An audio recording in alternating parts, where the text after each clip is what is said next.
గణపతి దగ్గరికి వెడితే క్షమించు అని అడగక్కర్లేదు. ఆయన దగ్గరికి వెడితే ఏమిటో తెలుసా, రెండు చేస్తే చాలు, ప్రసన్నుడైపోతాడు. ఒకటి ఇలా ఇలా ఇలా అంటే చాలు, మిటికలు ఈ రెండు కణతల మీద 3 మాటలు కొడితే ఆయనకి సంతోషం. ఇలా కూడా అనక్కర్లేదు ఆయన దగ్గర. ఇలా కొట్టి ఈ చేతి మీద కుడి చేయి పైకొచ్చేట్టు ఎడం చేయి కిందకు ఉండేటట్టు పెట్టి కుడి చేత్తో ఈ చెవి చివరిని ఎడం చేత్తో ఈ చెవి చివరిని పట్టుకుని 3 మాటలు గుంజీలు తీస్తే ప్రసన్నుడైపోతాడు. ఏమండి మీరు చెప్తున్నారు బాగానే ఉంది, కానీ అంత పరబ్రహ్మం విఘ్నేశ్వరుడు, ఆయనకి ఎందుకండి ఇలాంటివన్నీ, ఇలాంటి పిల్లల చేష్టితాలు అన్నీ చేస్తే ఏమిటండి ఆయనకి ఆ సంతోషం అని అడగచ్చు మీరు. దీని వెనక ఒక మర్మం ఉంది.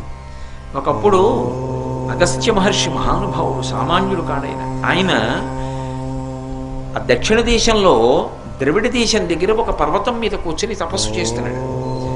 ద్రవిడ